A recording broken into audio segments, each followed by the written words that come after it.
Bonjour à tous.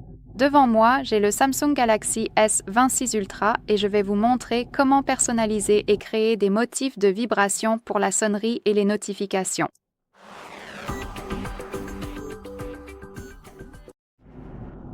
La première chose à faire est de trouver l'application Good Lock et pas d'inquiétude car tout d'abord, elle est gratuite et ensuite, elle est conçue spécialement pour Samsung, donc tout va bien, tout est sécurisé. Cela ne perturbera pas votre appareil ou quoi que ce soit de ce genre. Elle est également exempte de virus, etc., etc. Vous pouvez la trouver sur le Google Play Store ou le Galaxy Store. C'est complètement à vous de choisir où vous voulez la télécharger. Il suffit de le faire et de télécharger l'application. Après cela, ouvrons-la simplement. Bien sûr, accordez-lui les autorisations dont elle a besoin. Et maintenant, tout ce que vous avez à faire, c'est de faire défiler et de trouver Sound Assistant. Tout d'abord, vous devrez le télécharger. Alors, appuyez simplement sur cette icône de téléchargement. Votre appareil téléchargera le paquet, puis appuyez dessus.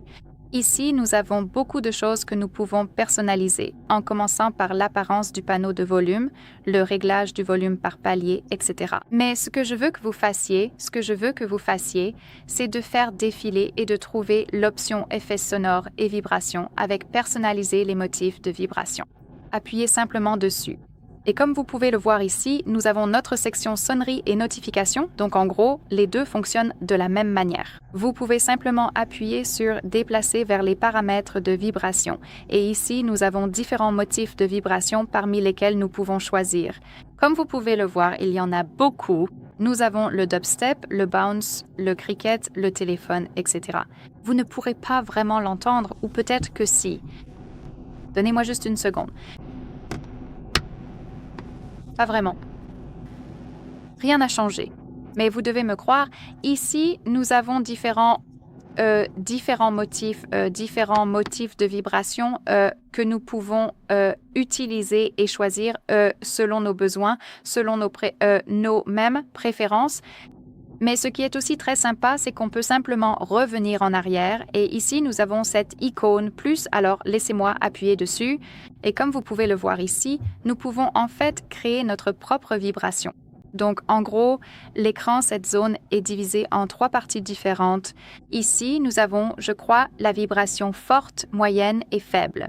Tout ce que nous avons à faire ici, c'est de décider à quoi le motif doit ressembler. Donc, par exemple, dans mon cas, j'aimerais commencer par la forte, puis utiliser la moyenne et enfin la faible. Et comme vous pouvez le voir, voici à quoi ressemblera le motif. Donc, les parties sombres sont les vibrations. Ces parties un peu grisâtres, ici, ou les plus claires, ce sont les moments de silence, en gros les parties silencieuses. On peut l'écouter et décider si ça vous plaît ou non, ou si vous pensez devoir changer quelque chose, peu importe, vous pouvez simplement appuyer sur « Arrêter ». Vous pouvez appuyer sur « Effacer » et faire autre chose. Quelque chose comme ça peut-être, ou autre chose. Comme vous pouvez le voir, votre appareil va simplement l'enregistrer et ensuite, vous pourrez le lire. Encore une fois, appuyez sur Lecture. Vous pouvez évidemment vérifier le motif que vous avez utilisé. Si ça vous plaît, appuyez simplement sur « Arrêter » puis sur l'icône à 3 points et appuyez sur « Enregistrer ». Enregistrez le motif, appuyez sur « OK » et ici, sous « Personnaliser », vous aurez vos propres motifs créés. Donc, si vous souhaitez le définir, il suffit de le sélectionner et il sera immédiatement appliqué. Et évidemment, cela fonctionne de la même manière avec la notification. Encore une fois, vous pouvez aller dans les paramètres de vibration ou créer votre propre vibration. Voilà, c'est tout. Merci beaucoup d'avoir regardé. Merci de vous abonner à la chaîne et de laisser un pouce en l'air.